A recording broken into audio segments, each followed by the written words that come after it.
जब मैंने उत्तर प्रदेश में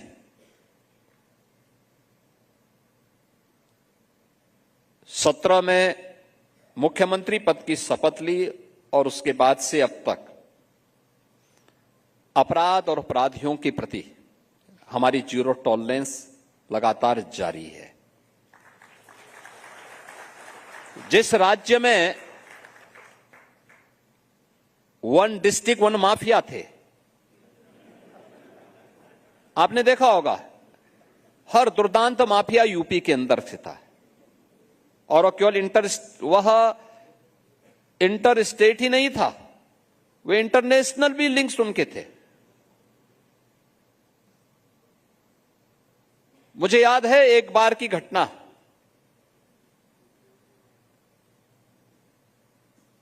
प्रयागराज जो महाकुंभ की धरती है, वहां का एक माफिया का काफिला जा रहा था।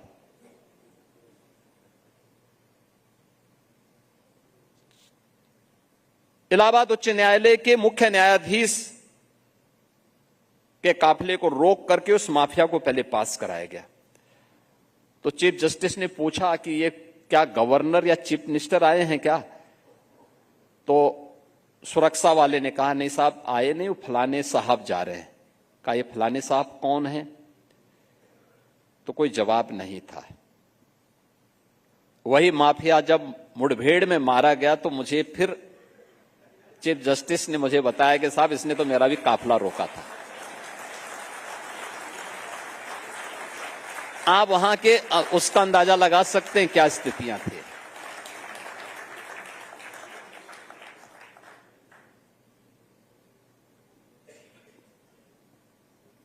कोई भी सरकार हो, समानांतर सत्ता उन माफियाज की चलती थी। और मैं इस बात को आज कह सकता हूं, आज उत्तर प्रदेश में कोई माफिया इस प्रकार का दुस्साहस नहीं कर सकता है।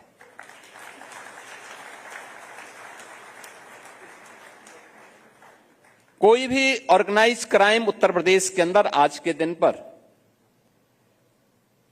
किसी से फिरौती नहीं वसूल कर सकता है, कोई गुंडा टैक्स नहीं ले सकता। आज यूपी के अंदर कोई व्यापारी, कोई उद्यमी किसी भी प्रकार से किसी को गुंडा टैक्स नहीं देता और यहां तक कि पॉलिटिकल चंदा भी नहीं देता है। यह भी हमने रोक लगाई है कि कोई पॉलिटिकल चंदा भी नहीं दिया जाएगा, कोई गुंडा टैक्स नहीं ले सकता। इसके परिणाम सामने आए। आज उत्तर प्रदेश के अंदर मुझे प्रसन्नता होती है जब मैं बेटियों को स्कूल जाते हुए देखता हूं, और पश्चिमी उत्तर प्रदेश में खास तौर पर।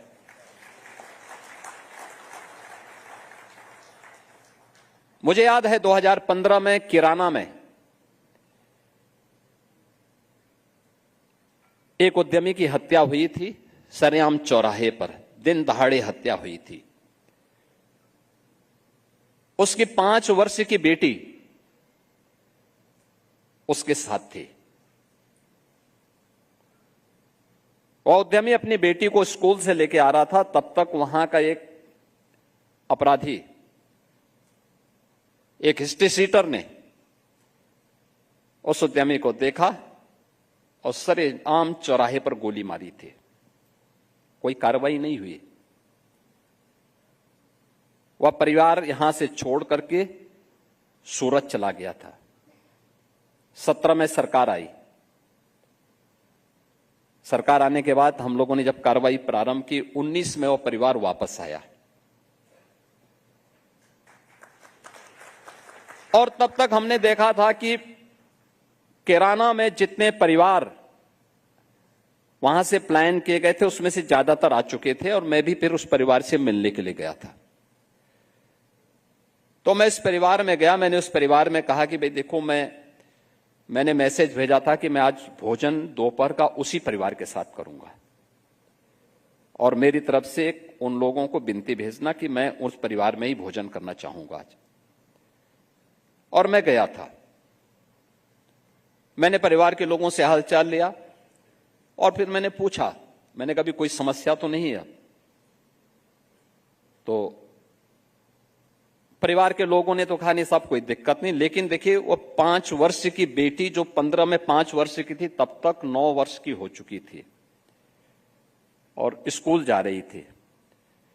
उसने मेरे कान में आके कहा, उसने कहा हमें डर तो नहीं है, लेकिन उसी प्रकार के एक गुंडे को मैंने एक दिन सड़क पे देखा है। तो मैंने वहां के एसपी को बुलाया, मैंने कहा भी पूछो, ये मालूम करो कि क्या वह अपराधी जेल से छोटा तो नहीं है, और छोटा है तो कैसे घूम रहा है। आप आश्चर्य करेंगे कि इतनी बात मैंने कही थी, वो बात कहीं से लीक हुई और अगले दिन कोर्ट में एक एप्लीकेशन पड़ी कि हम सब अपनी बेल कैंसिल कराना चाहते हैं उस अपराधी के आए।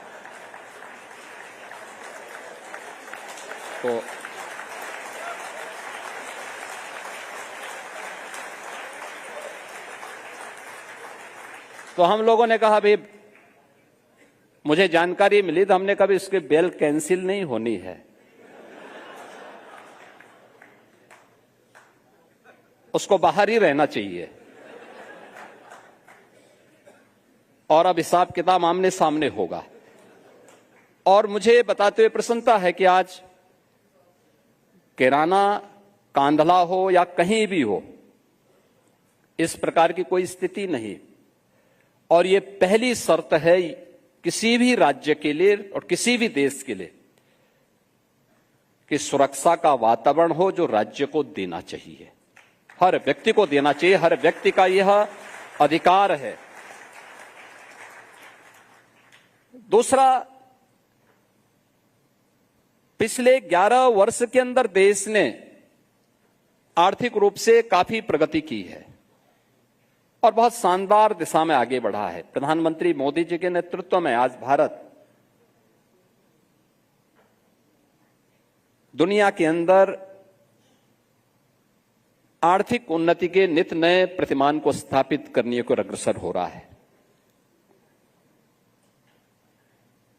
तकनीक का उपयोग कैसे किया जाए, कैसे हम एक कॉमन मैन के जीवन में व्यापक परिवर्तन के कारक बन सकते हैं और तकनीक कैसे उसमें महत्वपूर्ण भूमिका का निर्वहन कर सकती है। डीबीटी के माध्यम से हर व्यक्ति के खाते तक पैसे का पहुंचना उस तकनीक के माध्यम से संभव हो पाया है।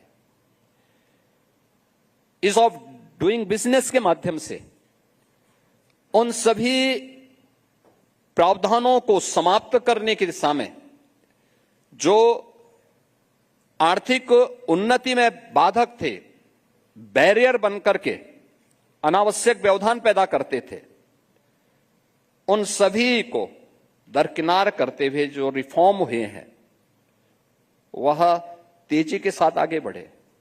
और आज परिणाम क्या है? यूपी जैसा राज्य, मैं इस बात को कह सकता हूं कि जब हम लोग आए थे 17 में, तब UP is of doing business में 13वें 14वें स्थान पर था। आज वह देश का टॉप अचीवर स्टेट के रूप में उत्तर प्रदेश का अपना स्थान है।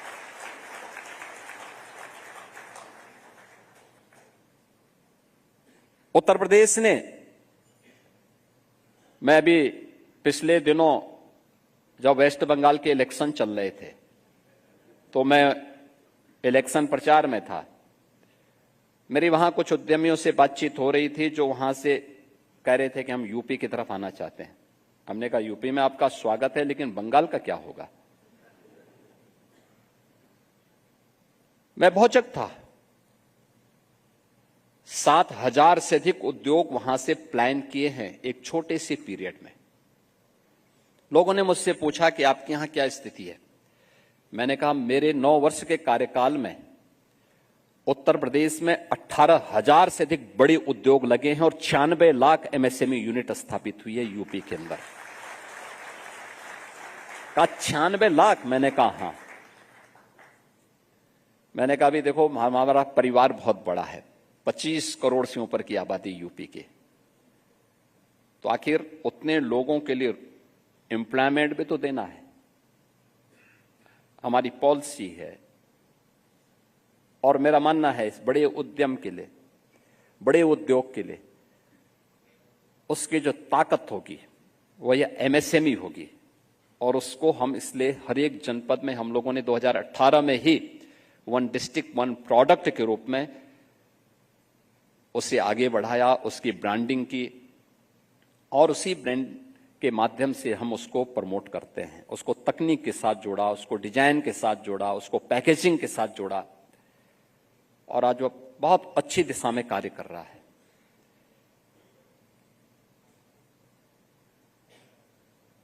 आप सोचिए, यूपी के अंदर हमारे पास वर्तमान में 32,000 से अधिक बड़े उद्योग हैं, और इनमें से पिछले 8-9 वर्ष के अंदर 18,000 से अधिक नए लगे हैं। ये सभी नए स्थापित हुए हैं। उत्तर प्रदेश जैसे राज्य में मुझे याद है, जब मुझे पहला इन्वेस्टर समिट करना था तो हमारे उस समय के उद्योग मंत्री, राज्य के उद्योग मंत्री और राज्य के हमारे अवस्थापना और औद्योगिक के विकास विभाग के आयुक्त और उसके प्रिंसिपल सेक्रेटरी मेरे पास आए। उन्होंने कहा, साहब हम लोग एक इन्वेस्टर समिट करना चाहते हैं।